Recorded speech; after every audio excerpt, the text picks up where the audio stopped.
Hoy hablaremos sobre el régimen temporal específicamente para los casos de exportación de mercancías. El régimen temporal es aquel en el cual la salida de las mercancías se realiza únicamente por un periodo de tiempo limitado, por un FED específico, y estas mercancías, al cumplir ese plazo, deben retornar al país de origen. De lo contrario, se considerará que éstas fueron exportadas de manera definitiva y podría incurrirse en el pago de impuestos a la exportación. Entonces, en las mercancías, bajo el régimen de exportación temporal, no se debe de pagar impuestos al comercio exterior, pero sí se deben de cumplir las obligaciones en materia de regulaciones y restricciones no arancelarias. Hay una modalidad muy particular de la que se hablará el día de hoy, que es cuando las mercancías deben retornar al país de origen en el mismo estado en el que se encontraban al momento de la exportación.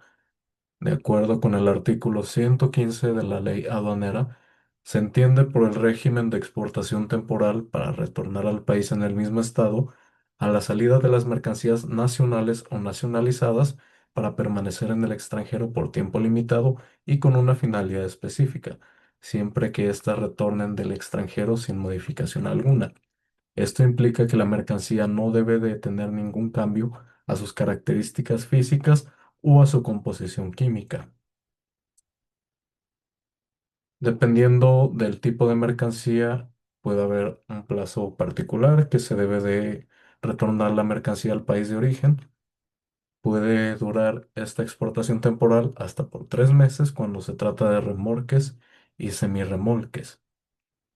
Puede durar hasta 6 meses este periodo de retorno para los siguientes casos, cuando se trata de las de envases de mercancías para que se realicen las exportaciones por residentes de México sin que estos tengan un establecimiento permanente en el extranjero.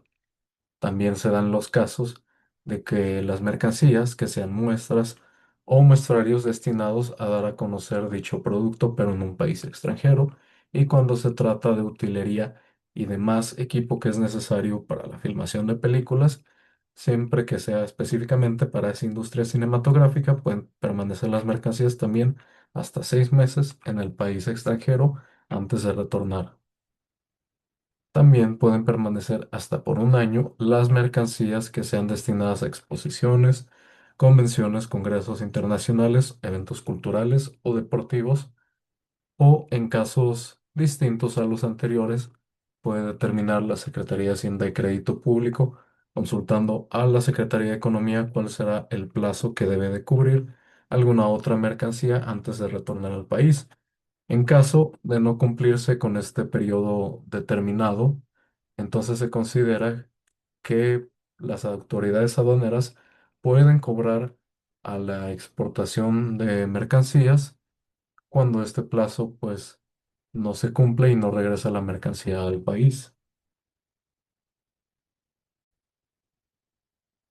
Para ilustrar la manera en la que funciona este régimen, podemos considerar un ejemplo.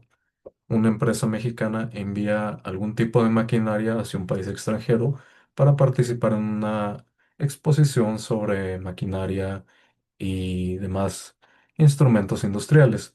Entonces la maquinaria sale bajo el régimen de exportación temporal y se utiliza durante el evento que dure un periodo de tiempo determinado y de manera posterior esta máquina va a regresar a México sin que se le haga modificación alguna en su estadía en el país extranjero. En este caso, el régimen se cumple correctamente. Este régimen pues resulta ser así una herramienta importante del comercio exterior.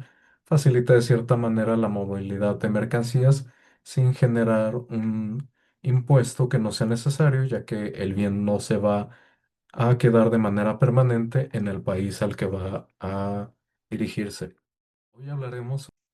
Los principales regímenes aduaneros son el definitivo, que puede ser tanto en importación y exportación, son cuando las mercancías extranjeras permanecen en México por un tiempo ilimitado, o las mercancías nacionales salen para un uso permanente en el extranjero.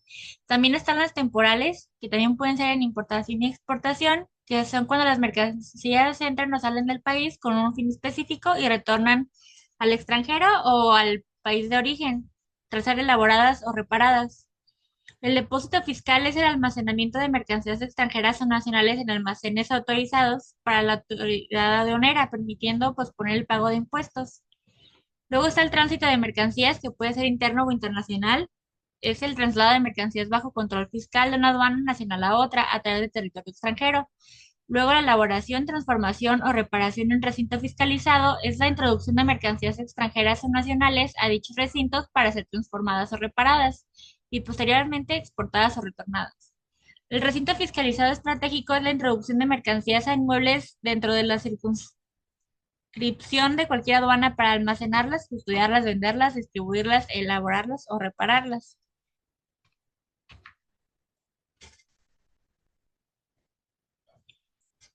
El cumplimiento de las regulaciones y restricciones no arancelarias. El cumplimiento de las regulaciones y restricciones no arancelarias es obligatorio en México para importar o exportar productos.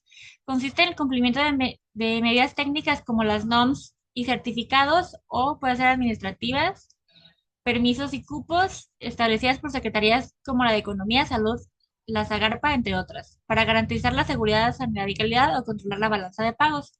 Su incumplimiento detiene el despacho aduanero y provoca severas sanciones económicas.